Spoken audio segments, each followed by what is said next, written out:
అభి అయితే తన బాల్యాన్నే మర్చిపోయాడు. ఇప్పుడు నాకు వాడి బాల్యాన్ని మళ్ళీ చూడాలన్న కోరిక పెరుగుతోంది. నేను కోరుకునేది మీ ఇద్దరికీ ఒక బిడ్డ పుట్టాలి. ఎవరి కళ్ళైతే అచ్చం నీలాగా ఉంటాయో. నా కోరిక తీరుస్తావు కదా? ఈ బిడ్డ అభిదేనని నేను నిరూపించుకున్నప్పటికీ అయినా కూడా వాళ్ళు నా బిడ్డని ఎట్టి పరిస్థితుల్లో వాళ్ళు యాక్సెప్ట్ చేయరు. ఎందుకంటే నీ పేరు అభితో ముడిపడున్నంత వరకు నా బిడ్డకు ఆ ఇంట్లో పేరు దక్కదు. తను చెప్పేది నిజమే. ఆ ఇంటికి కోడల్ని నేను. మరి నేనంటూ ఉండగా ఎవరైనా తన బిడ్డని ఎందుకు యాక్సెప్ట్ చేస్తారు? అందుకోసం తనుకి నా స్థానం ఇవ్వాల్సుంటుంది. తన బిడ్డకు ఆయన పేరు ఇప్పించాల్సుంటుంది.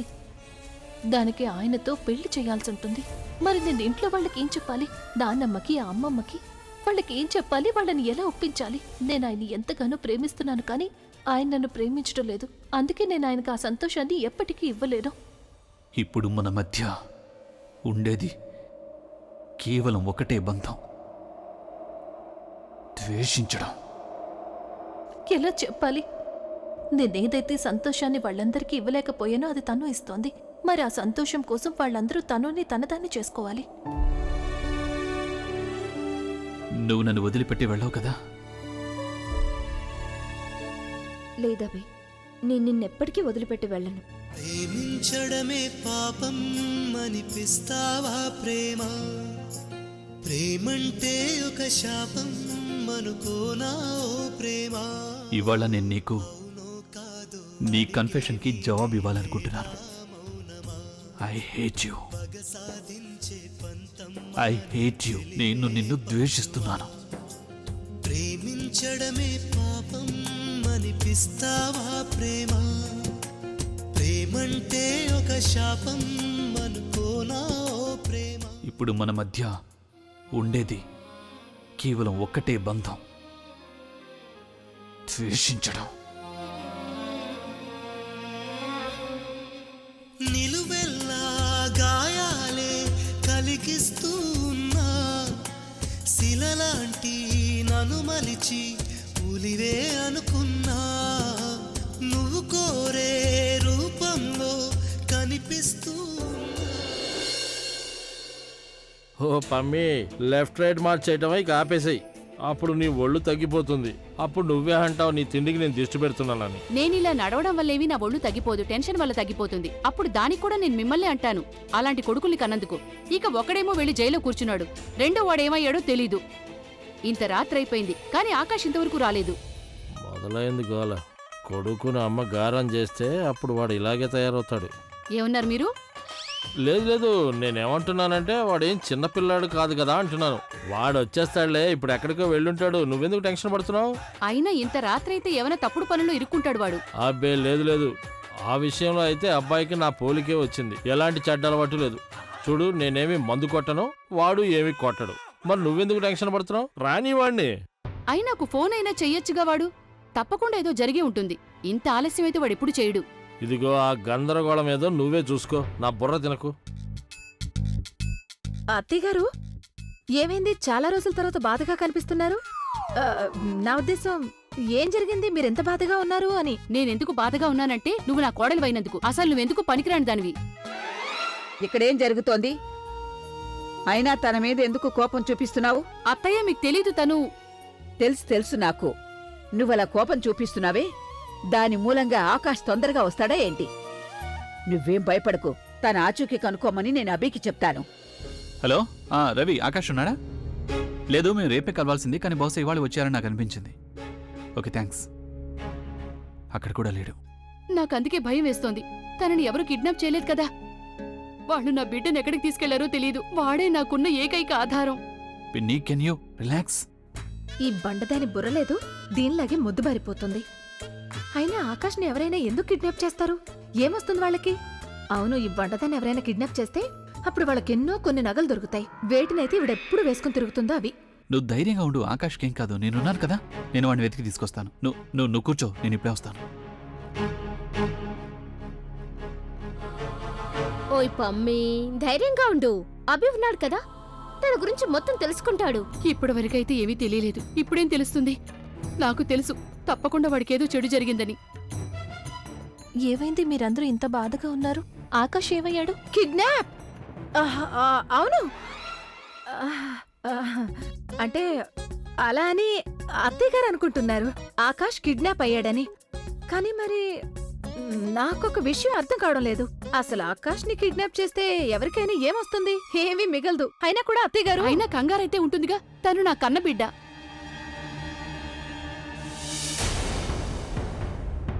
అదిగో ఆకాష్ వచ్చాడు.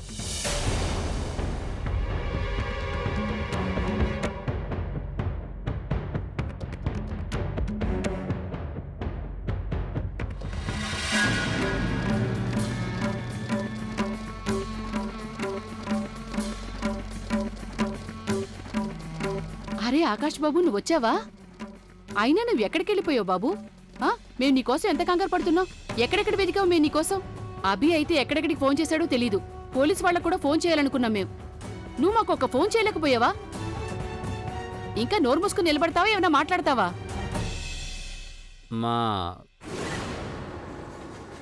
నువ్వు డ్రింక్ చేసి వచ్చావా?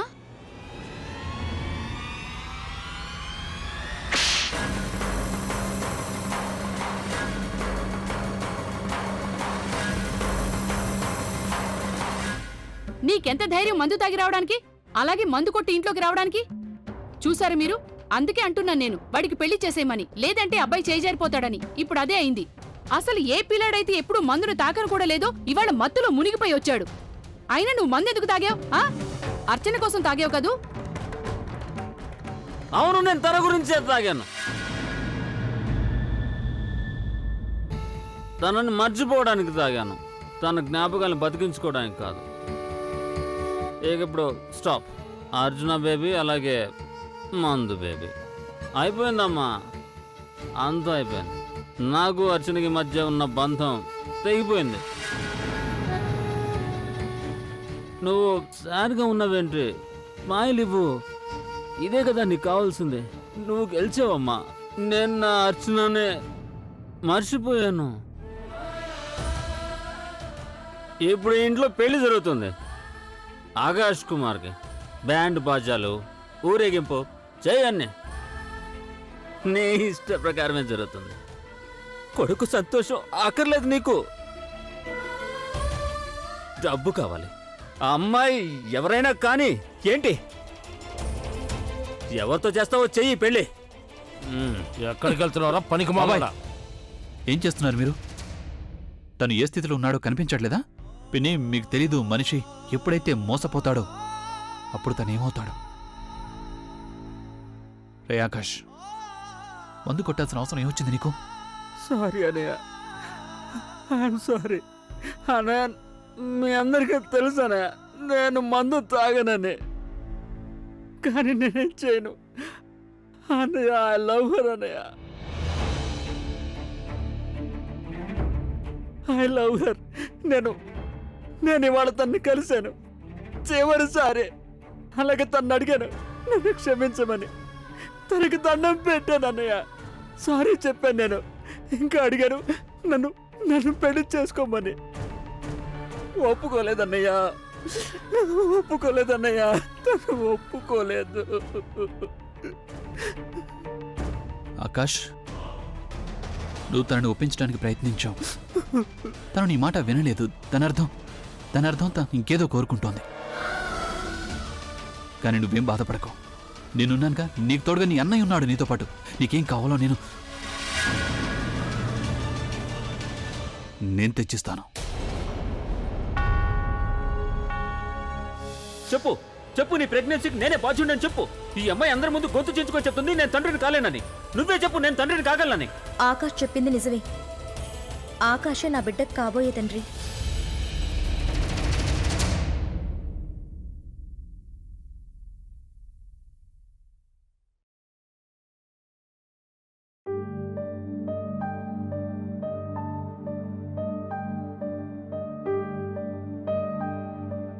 అలియా, నువ్వు నా గదిలో ఏం చేస్తున్నావు?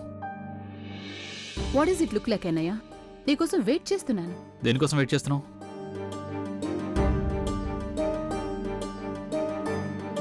మరేం చేయాలి? ఈ మధ్య నువ్వేదో మమ్మల్ని నీ వాళ్ళు అనుకోవడం లేదన్నట్టే మాకు అనిపిస్తుంది. నీకసలు ఏం జరుగుతుందో తెలియడం లేదు. What is happening to you? ఒకే ఇంట్లో ఉంటున్నా నువ్వు నాకేదో దూరం అయిపోతున్నట్టు అనిపిస్తోంది. వాట్ ఈస్ హ్యాపెనింగ్ అన్నయ్య? ఏం జరుగుతుంది? ఏం లేదు, అంతగా ఆలోచించడానికి ఏముంది? ఒకవేళ కలవాలనుకుంటే నాకు ఫోన్ చేయాల్సింది. You think I didn't right? ఎన్ని కాల్స్ చేశాను నేను, ఎన్ని మెసేజ్లు పెట్టాను, కానీ నువ్వు ఫోన్ ఎత్తడం లేదు, మెసేజ్కి రిప్లై కూడా ఇవ్వడం లేదు. లేదంటే ఒక్కోసారి నీ ఫోన్ కలవదు, అలాగే ఒక్కోసారి నువ్వు కలవ్వు. ఆ రోజు నేనే నీ గదిలోకి వచ్చాను, కానీ అప్పుడు కూడా నువ్వు గదిలో లేవు. ఏ రోజు గురించి మాట్లాడుతున్నావు? 2 రోజుల క్రితం గురించి. అయితే అప్పుడు నాకు తెలిసింది నువ్వు రాయల్ ప్లాన్స్ ఫ్లాట్లో ఉన్నావని.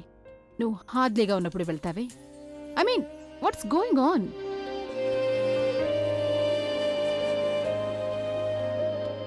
యూ హ్యావ్ ఎనీ ఐడియా నువ్వే పరిస్థితిలో ఉన్నావు?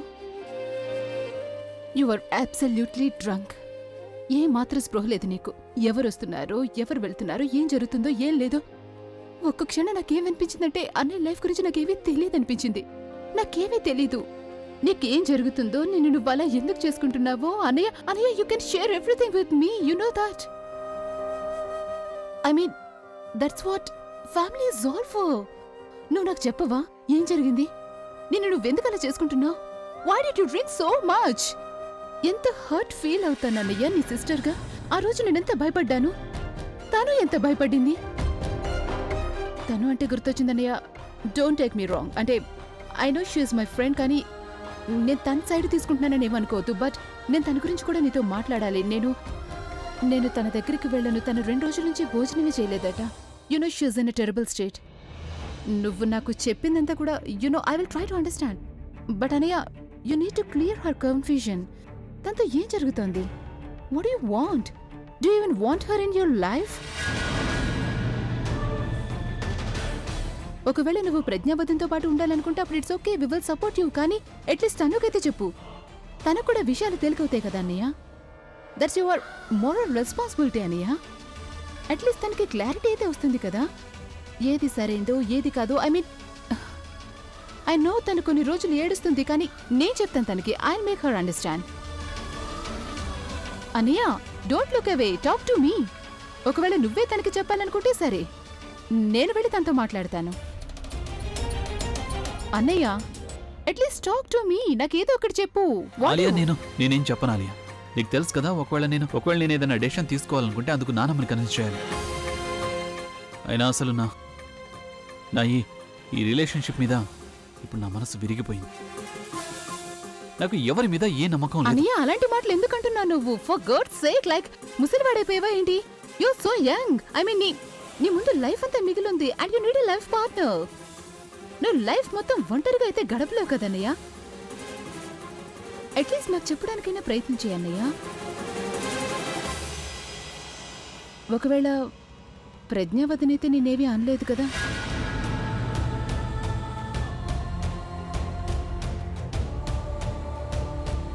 తను ఏమైనా అందా? ఓ గాడ్ అన్నయ్య, కమ్ ఆన్.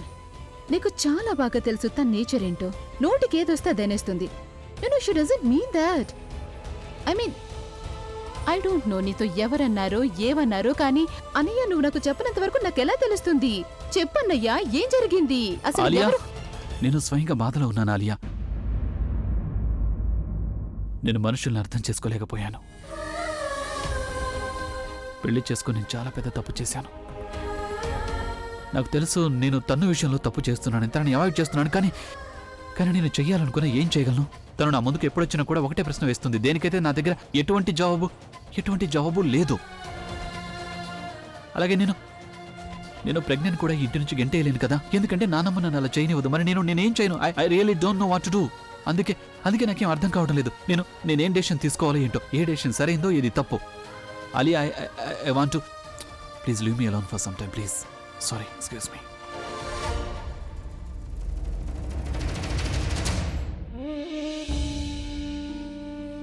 అయితే నీకు 3 రోజులున్నాయి. ఈ 3 రోజుల్లో నువ్వు చేయాల్సినవి చాలా ఉన్నాయి. అయినా ఒకవేళ బై ఛాన్స్ నువ్వు గనుక ఏం చేయలేకపోతే అప్పుడు నీకు అది చాలా బాగా తెలుసు నేనేం చేస్తాననేది.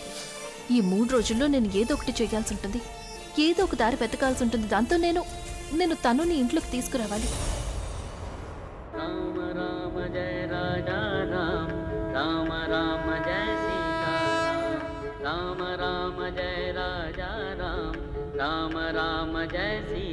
నువ్వేదైతే జీవితాన్ని ఈ లోకంలోకి తీసుకురావాలనుకుంటున్నావో అది ముగిసిపోవడాన్ని నేనెలా చూడగలను? అది కూడా తెలిసి నేను ఆయన బిడ్డనెలా?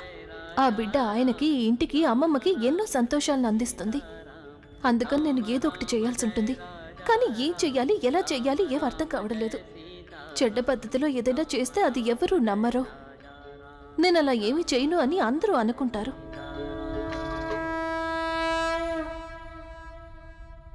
బహుశా నా నుదుటిన మీ పేరు మీద కుంకుమ ఉందేమో, కానీ నేను మిమ్మల్ని ఎప్పటికీ ప్రేమించలేను. నేను ప్రేమ పేరుతో ఆయన తమాషా చేశానని ఆయనతో అన్నప్పుడు అప్పుడు ఆయనకు నా మీద ఎంతో కోపం వచ్చింది. నేను మిగిలిన కుటుంబంతో కూడా అలాంటిది ఏదో ఒకటి చేయాలి. నేను అలా చేస్తాను అని ఎవ్వరూ అస్సలు ఎక్స్పెక్ట్ చేయరు. అప్పుడు వాళ్ళు స్వయంగా నన్ను ద్వేషించడం మొదలు పెడతారు. అలాగే ఇంటి నుంచి బయటికి గెంటేస్తారు. నేను వాళ్ళందరి జీవితాల్లోంచి వెళ్ళిపోతాను. అప్పుడు తను వీళ్ళందరి జీవితాల్లోకి రాగలుగుతుంది. భగవంతుడా, నాకు ధైర్యాన్నివ్వు. నాకు తెలిసి ఇది తప్పని, కానీ నేను ఇప్పుడు ఈ తప్పుడు దారిలో వెళ్తేనే ఏదైనా మంచి చేయగలను.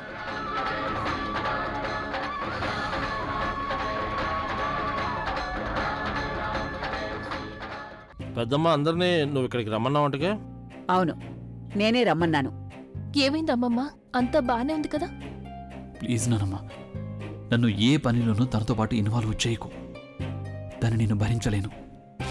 ఆకాష్ ఎక్కడున్నాడు? అత్తయ్య, వాడు తన రూమ్ లో ఉన్నాడు. నేనిక్కడికి అందర్నీ రమ్మని చెప్పినప్పుడు తనొక్కడే తన గదిలో ఏం చేస్తున్నాడు? ఇప్పుడే పిలుస్తాను అత్తయ్య.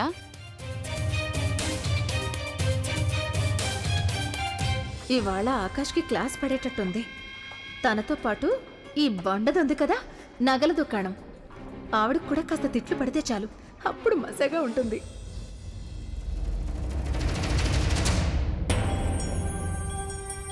ఇలారా, నా ఎదురుగా.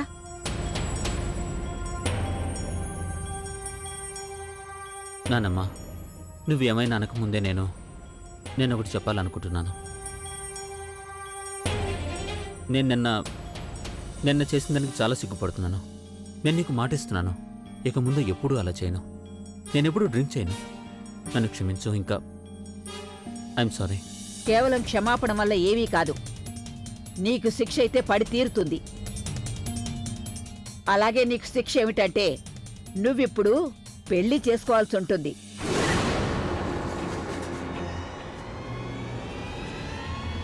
ఇక అది కూడా రేపే.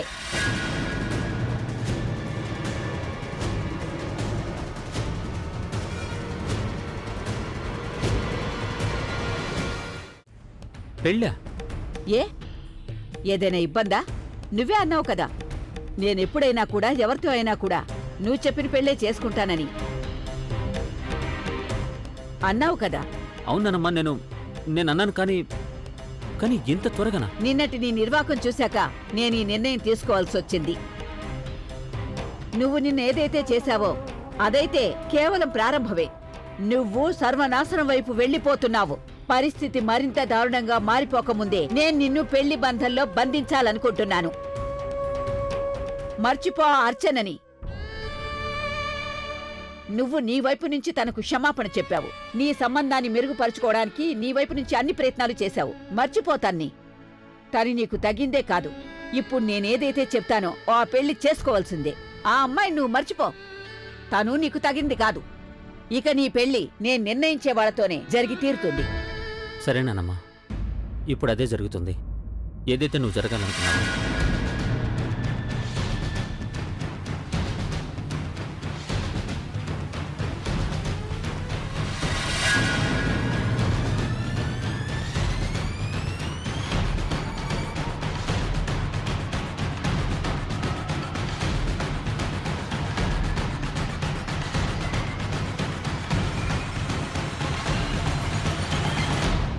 ఇప్పుడు నీకేమీ అభ్యంతరం లేదు కదా? అబ్బే లేదత్తయ్యా, నాకైతే చాలా సంతోషంగా ఉంది. ఇక వాడి పెళ్ళం వస్తుంది, తనే వాడిని చూసుకుంటుంది, మార్చుకుంటుంది. తను రావడం వల్ల వీడి దృష్టి అర్చన మీద నుంచి కూడా మళ్ళుతుంది. కానీ అత్తయ్య, పెళ్లి రేపా? ఇంత త్వరగా మొత్తం అన్ని ఎలా జరుగుతాయి? నానమ్మ చెప్పిందంటే ఈ పెళ్లి జరుగుతుంది. అది కూడా రేపే జరుగుతుంది. చూడు పమ్మి, ఇప్పుడు నువ్వు ఒక పంచే. ఏ అమ్మాయినైతే నువ్విష్టపడ్డావో తన తల్లిదండ్రుల్ని ఇక్కడికి పిలిపించు. కూర్చుని విషయం ఖాయం చేసేసుకోవచ్చు. అలాగే అత్తయ్య, నేనిప్పుడే ఫోన్ చేస్తాను.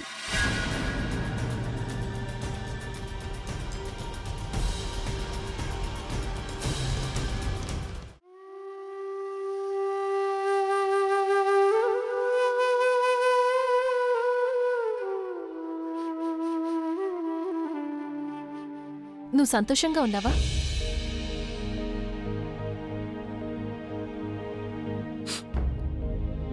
నేను సంతోషంగానే ఉన్నాను వదినా. సంతోషించాల్సిన విషయమే కదా, నాకు పెళ్లి జరుగుతుంది కదా వదినా. ఇప్పుడు చూడు ఇంట్లో వాళ్ళంతా ఎంత ఎక్సైటెడ్గా ఉన్నారో. అలాగే ఫ్యామిలీ సంతోషమే నా సంతోషం కూడా. అఫ్ కోర్స్ నేను సంతోషంగానే ఉన్నాను. మరి ముఖం ఎందుకు దాచుకొని కూర్చున్నావు?